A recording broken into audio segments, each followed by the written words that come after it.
ओम सच्चिदानंद रूपाय विश्वोत्पत्त्यादि Hathaway तापत्रय विनाशाय श्रीकृष्णाय वयं नमः। कृष्णाय वासुदेवाय हरये परमात्मने प्रणतः क्लेश नाशाय गोविंदाय नमो नमः। सभी भक्तों को राधे राधे। श्रीमद् भागवत महापुराण अष्टम स्कंद द्वितीय अध्याय ग्राह के द्वारा गजेंद्र का पकड़ा जाना। श्री सुखदेव जी ने कहा, परीक्षित, क्षीर सागर में त्रिकुट नाम का एक प्रसिद्ध सुंदर एवं श्रेष्ठ पर्वत था। वह 10,000 योजन ऊंचा था। उसकी लंबाई चौड़ाई भी चारों ओर इतनी ही थी। उसके चांदी, लोहे और सोने के 3 शिखरों की छटा से समुद्र, दिशाएं और आकाश जगमग रहते थे। और उसके कितने भी शिखर ऐसे थे जो रत्नों और धातुओं की रंग बिरंगी छटा दिखाते हुए सब दिशाओं को प्रकाशित कर रहे थे। उनमें विविध जाति के वृक्ष, लताएं और झाड़ियां थी। झरनों की झरझर से वह गुंजायमान होता रहता था। सब ओर से समुद्र की लहरें आकर उस पर्वत के निचले भाग से टकराती। उस समय ऐसा जान पड़ता मानो वे पर्वत राज के पांव पखार रही हो। उस पर्वत के हरे पन्ने के पत्थरों से वहां की भूमि ऐसी सांवली हो गई थी जैसे उस पर हरी हरी धूप लग रही हो। उसकी कंदराओं में सिद्ध, चारण, गंधर्व, गिद्धाधर, नाग, किन्नर और अप्सराएं आदि विहार करने के लिए प्राय बने ही रहते थे, आते ही रहते थे। जब उसके संगीत की ध्वनि चट्टानों से टकराकर गुफाओं में प्रतिध्वनि होने लगती, तब बड़े बड़े गर्वीले सिंह भी उसे दूसरे सिंह की ध्वनि समझकर सह न पाते और अपनी गर्जना से उसे दबा देने के लिए और जोर से गरजने लगते थे। उस पर्वत की तलहटी तरह तरह के जंगली जानवरों के झुंडों से सुशोभित रहती थी। अनेकों प्रकार के वृक्षों से भरे हुए देवताओं के उद्यान में सुंदर सुंदर पक्षी मधुर कंठ से चहकते रहते थे। उस पर बहुत से नदियां और सरोवर भी थे। उनका जल बड़ा निर्मल था। उनके पुलिन पर मणियों की बाली चमकती रहती थी। उसमें देवांगनाएं स्नान करती थी, जिससे उनका जल अत्यंत सुगंधित हो जाता था। उसकी सुगंधि लेकर भिनी भिनी आयु चलती रहती थी। पर्वतराज त्रिकुट की तराई में भगवत प्रेमी महात्मा भगवान वरुण का एक उद्यान था। उसका नाम था ऋतुमान। उसमें देवांगनाएं क्रीड़ा करती रहती थी। उसमें सब और ऐसे वृक्ष शोभायमान थे जो फलों और फूलों से सर्वदा लदे ही रहते थे। और भी विविध जाति के कुमुद, उत्पल, कहार, सतल आदि कमलों के अनूठी छटा छिटकती रहती थी। मत वाले भंवरे गूंज रहे थे। मनोहर पक्षी कलरव कर रहे थे। हंस, कारणव, चक्रवाक और सारस दल के भरे हुए थे। पनडुब्बी, बतख और पपीहे कुंज रहे थे। मछली और कछुओं के चलने से कमल के फूल हिल जाते थे, जिससे उसका पराग झड़कर जल को सुंदर और सुगंधित बना देता था। उस पर्वत के घोर जंगल में बहुत सी हाथियों के साथ एक गजेंद्र निवास करता था। वह बड़े बड़े शक्तिशाली हाथियों का सरदार था। एक दिन वह उसी पर्वत पर अपनी हथनियों के साथ कांटे वाले कीचक, बात बेत, बड़े बड़े झाड़ू और पेड़ों पर रौंदता हुआ घूम रहा था। उसके गंध मात्र से सिंह, हाथी, बाघ, गैंडे आदि हिंसक जंतु, नाग और काले गोरे सरब और चमरी गाय आदि डरकर भाग जाया करते थे। और उसकी कृपा से भेड़िए, सुअर, भैंसे, रिक्ष, साल्य, लंगूर, कुत्ते, बंदर, हरिण और खरगोश आदि क्षुद्र जीव सब कहीं निर्भय विचरते रहते थे। उसके पीछे पीछे हाथियों के छोटे छोटे बच्चे दौड़ रहे थे। बड़े बड़े हाथी और हाथिनियां भी उसे घेर कर चल रही थी। उसकी धमक से पहाड़ कांप उठता था। उसके गंड स्थल से टपकते हुए मद का पान करने के लिए साथ साथ भंवरे उड़ते जा रहे थे। मद के कारण उसके नेत्र विहल हो रहे थे। बड़े जोर की धूप थी, इसलिए वह व्याकुल हो गया। उसे तथा उसके साथियों को प्यास सताने लगी। उस समय दूर से ही कमल के पराग से सुशोभित वायु को गंध सूंघकर वह उसी सरोवर की ओर चल पड़ा, जिसकी शीतलता और सुगंध लेकर वायु आ रही थी।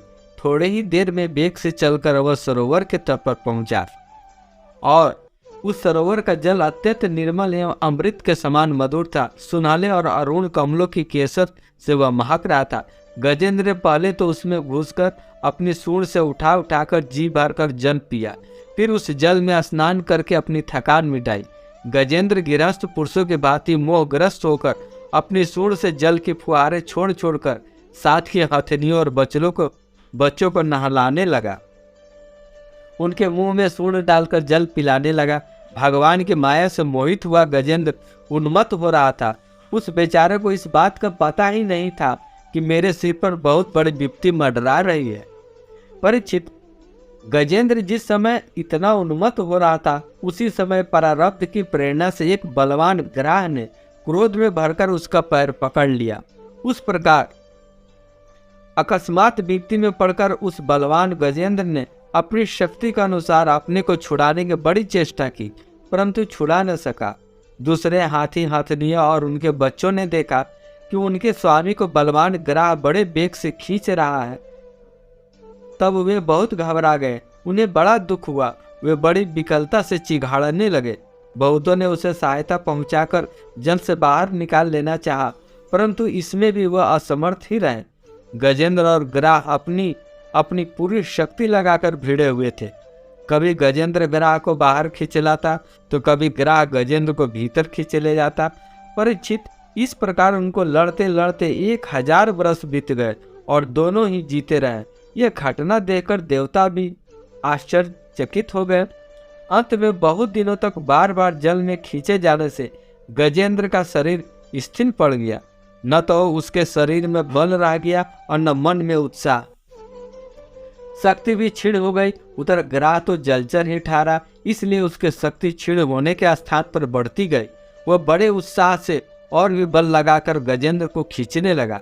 इस प्रकार देहाभिमानी गजेंद्र अकस्मात प्राण संकट में पड़ गया और अपने को छुड़ाने में सर्वथा असमर्थ हो गया।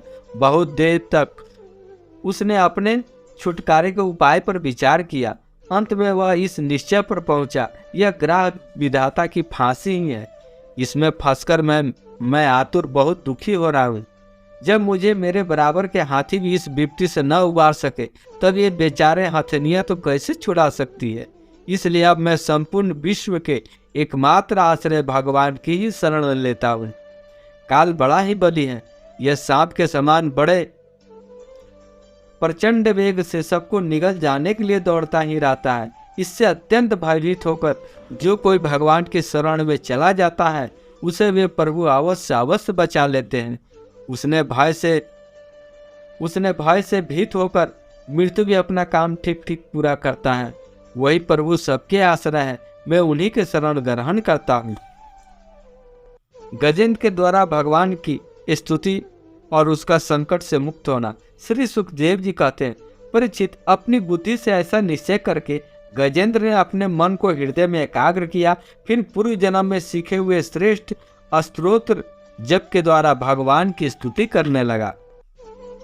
गजेंद्र ने कहा, जो जगत के मूल कारण है और सबके हृदय में पुरुष के रूप में विराजमान है एवं समस्त जगत के एकमात्र स्वामी है, जिनके कारण इस संसार में चेतना का विस्तार होता है, उन भगवान को मैं नमस्कार करता हूँ, प्रेम से उनका ध्यान करता हूँ।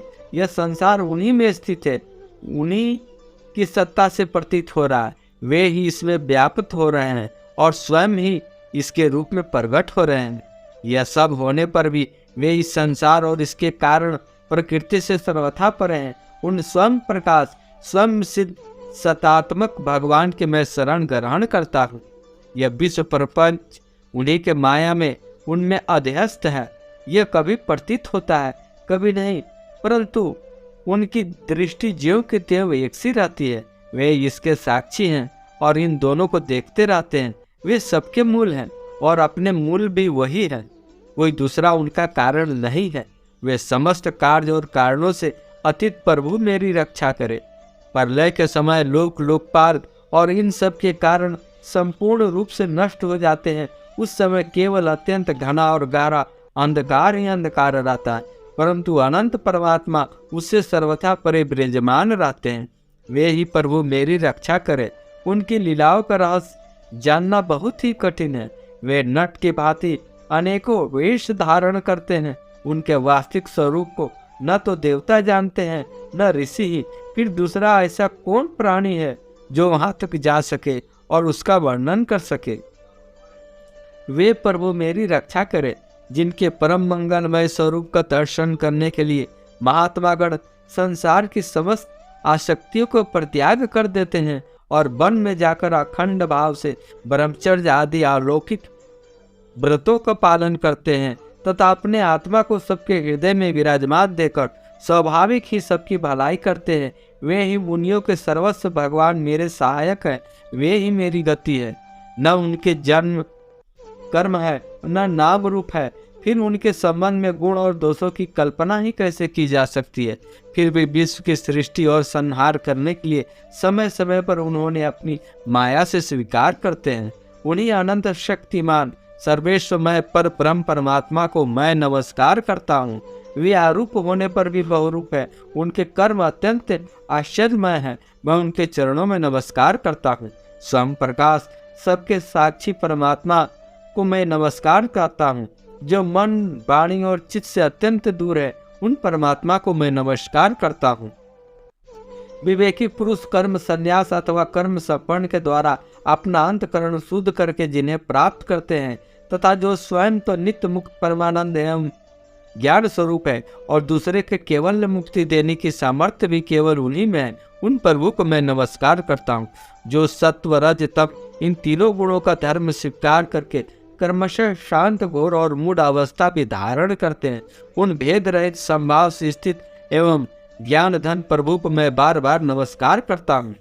आप समस्त इंद्रियों और उनके विषयों के दृष्टा हैं, समस्त प्रतीतियों के आधार हैं। अहंकार आदि छाया रूप असत वस्तुओं के द्वारा आप ही अस्तित्व प्रकट होता है। समस्त वस्तुओं की सत्ता के रूप में केवल आप ही भास रहे, मैं आपको नमस्कार करता हूँ। मैं जीना नहीं चाहता, यह हाथी की योनि बाहर और भीतर सब ओर से अज्ञान रूप आवरण के द्वारा ढकी हुई, इसको रखकर करना ही क्या है। मैं तो आत्म प्रकाश को ढक देने वाले उन अज्ञान रूप आवरण से छूटना चाहता हूँ, जो काल क्रम से अपने आप नहीं छूट सकता, जो केवल भगवत कृपा अथवा तत्व ज्ञान के द्वारा ही नष्ट होता है। इसलिए मैं उन पर ब्रह्म परमात्मा की शरण में हूँ, जो विश्व रहित होने पर भी विश्व के रचयिता और विश्व स्वरूप है, साथ ही जो विश्व की अंतरात्मा के रूप में विश्व रूप सामग्री से क्रीड़ा भी करते रहते हैं। उन अजन्मा परम पद ब्रह्म को मैं नमस्कार करता हूँ। योगी लोग योग के द्वारा कर्म वासना और कर्म फल को भस्म करके योग शुद्ध हृदय में जिन योगेश्वर भगवान का साक्षात्कार करते हैं, उन प्रभु को मैं नमस्कार करता हूँ। प्रभु, आपकी तीन शक्तियाँ सत रज और तम के रागादि वेग असह्य है। समस्त इंद्रियों और मन विषयों के रूप में भी आप ही प्रतीत हो रहे, इसलिए जिनकी इंद्रियां वश में नहीं है, वे तो आपकी प्राप्ति का मार्ग भी नहीं पा सकते। आपकी शक्ति अनंत है, आप शरणागत वत्सल हैं, आपको मैं बार बार नमस्कार करता हूँ। आपकी माया अह बुद्धि से आत्मा का स्वरूप ढक गया है, इसी से यह जीव अपने स्वरूप को नहीं जान पाता। आपकी महिमा अपार है। उन सर्वशक्तिमान एवं माधुर्य निधि भगवान के मैं शरण में। श्री सुखदेव जी कहते हैं, परीक्षित, गजेंद्र ने बिना किसी भेदभाव के निर्विशेष रूप से भगवान की स्तुति की थी, इसलिए भिन्न भिन्न नाम और रूप को अपना स्वरूप मानने वाले ब्रह्मा आदि देवता उसकी रक्षा करने के लिए नहीं आए। उस समय सर्वात्मा होने के कारण सर्वदेव स्वयं भगवान श्री हरि प्रकट हो गए। विश्व के एकमात्र आधार भगवान ने देखा कि गजेंद्र अत्यंत पीड़ित हो रहा है, अतः उसकी स्तुति सुनकर वेदमय गरुड़ पर सवार हो चक्रधारी भगवान बड़ी शीघ्रता से वहां के लिए चल पड़े, जहां गजेंद्र अत्यंत संकट में पड़ा हुआ था। उनके साथ स्तुति करते हुए देवता भी आए। सरोवर के भीतर बलवान ग्रह ने गजेंद्र को पकड़ रखा था। वह अत्यंत व्याकुल हो रहा था। जब उसने देखा कि आकाश में गरुड़ पर सवार होकर हाथ में चक्र लिए भगवान श्री हरि आ रहे हैं, तब अपनी सूंड में कमल का एक सुंदर पुष्प लेकर उसने ऊपर उठाया और बड़े कष्ट से बोला, नारायण जगत गुरु भगवान, आपको नमस्कार है। जब भगवान ने देखा कि गजेंद्र अत्यंत पीड़ित हो रहा है, तब एक बारगी गरुड़ को छोड़कर कूद पड़े और कृपा करके गजेंद्र के साथ ही ग्राह को बड़ी शीघ्रता से सरोवर से बाहर निकाल आए। फिर सब देवताओं को सामने ही भगवान श्री हरि ने चक्र से ग्राह का मुंह फाड़ डाला और गजेंद्र को छुड़ा लिया। जय जय श्री हरि, जय जय श्री राधे, जय जय श्री राधे, जय जय श्री राधे। शेष अगले अंक में। राधे राधे।